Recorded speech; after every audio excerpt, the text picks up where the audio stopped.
मछली पालन में तालाब के अंदर ऑक्सीजन का बेहद ही महत्व है।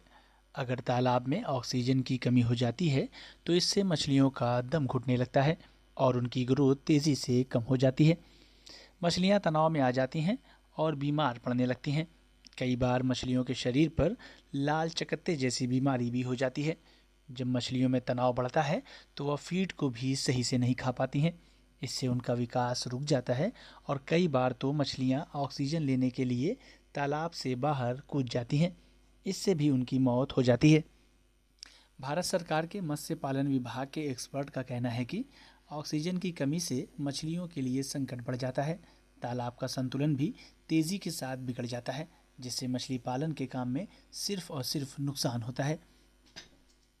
एक्सपर्ट के मुताबिक सर्दियों में अगर आसमान पर बादल छाए रहते हैं और धूप नहीं रहती, तब तालाब में ऑक्सीजन की कमी हो जाती है।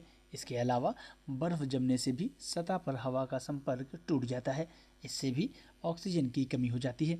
यदि तालाब में मछली का मल, बचा हुआ खाना और जलीय पौधे मर गए हैं तो इससे वो सड़ने लगते हैं। इस वजह से भी ऑक्सीजन तालाब में कम हो जाती है। यदि आपने तालाब की क्षमता के मुकाबले ज़्यादा मछलियों को पाल लिया है, तब भी ऑक्सीजन की कमी हो सकती है, जबकि इससे तालाब में वेस्ट भी ज़्यादा बनता है। तालाब की समय समय पर सफाई होती रहना चाहिए। बहुत ज़्यादा पौधे हो जाने से भी रात के समय में ख़ास तौर पर ऑक्सीजन की कमी तालाब में हो सकती है। कई बार खाद और अन्य दूषित पदार्थ भी अगर तालाब में ज़्यादा हो जाता है तो इससे शैवाल और पौधों में वृद्धि होती है, जिससे भी ऑक्सीजन में कमी होती है। एक्सपर्ट का कहना है कि तालाब में ऑक्सीजन की कमी नहीं होने देना चाहिए। इससे मछली पालन में सिर्फ और सिर्फ नुकसान हाथ आएगा। अगर आपको हमारा ये वीडियो अच्छा लगा तो हमारे YouTube चैनल को सब्सक्राइब करना न भूलें। बेल आइकन भी ज़रूर दबा दें।